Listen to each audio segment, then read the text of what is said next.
avec Anne Café, on va voir comment on va pouvoir avancer. Je suis infirmière à l'hôpital du Constant Fleming de Saint-Martin et je suis également la présidente du CPTS, qui est une communauté professionnelle territoriale de santé portée par l'association Saint-Martin Santé.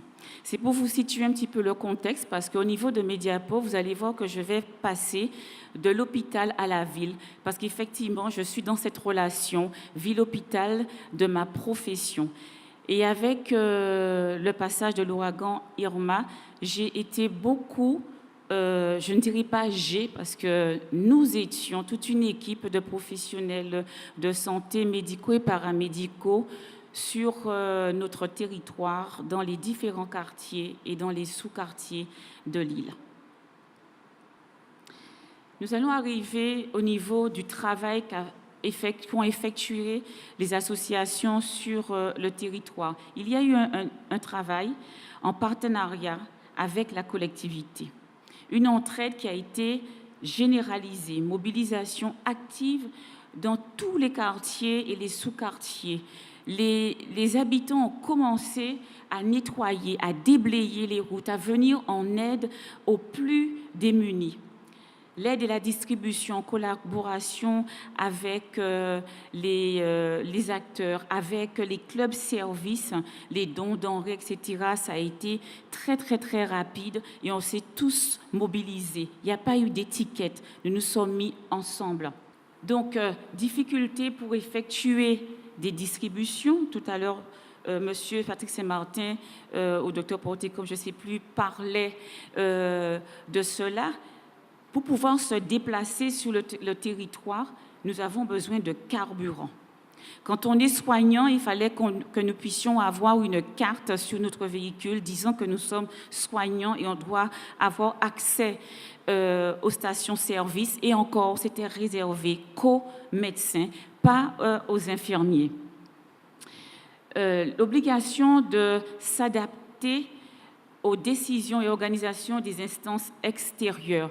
On a été imposé. On n'a pas été consulté. Les organisations extérieures sont arrivées et nous ont dit, voilà, c'est ça qu'il faut faire. Il n'y a pas eu d'échange. Comment vous fonctionnez? Comment peut-on travailler avec vous pour entrer dans vos quartiers? Surtout que la particularité de notre territoire, c'est le multilinguisme. D'une maison à l'autre, on parle créole. Et le créole haïtien, on parle français, on parle anglais, on parle espagnol, voire le papamiento. Nous étions dans un état de catastrophe naturelle. Vous vous réveillez du jour au lendemain et vous voyez que votre île est détruite. Oui, il y a eu également des pillages. Vous devez dire au revoir à vos enfants entre un militaire armé et quand vous arrivez à l'aéroport, vous êtes transporté comme du bétail dans des camions, dans des fourgonnettes et vous deviez partir.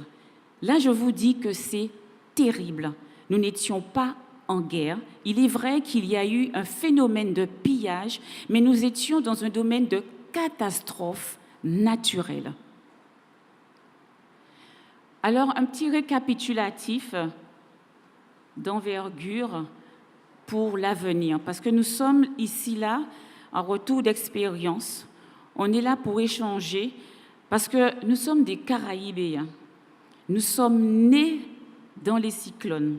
Nous sommes nés dans les tremblements de terre, dans les éruptions volcaniques.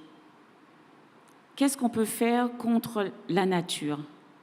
Si on peut se mettre ensemble et préparer, travailler, réfléchir, du plus petit au plus grand, mais je pense qu'ensemble, on va pouvoir faire quelque chose pour éviter qu'il y ait plus de dégâts que nous avons connus.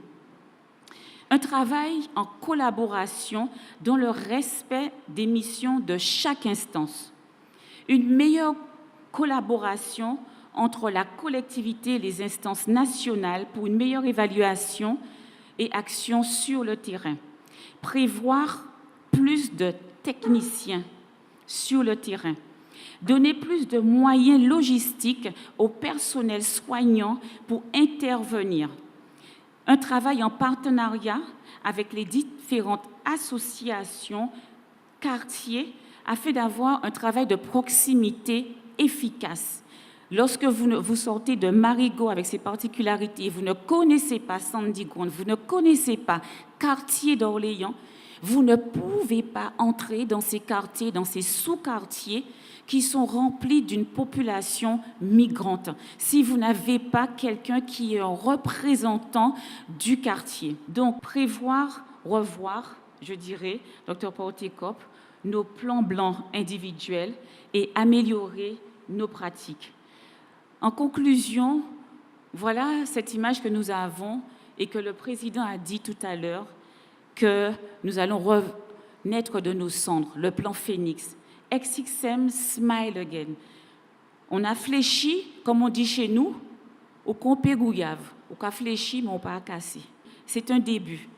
Rester ensemble est un progrès, mais surtout, travailler ensemble, c'est là notre réussite. Voilà.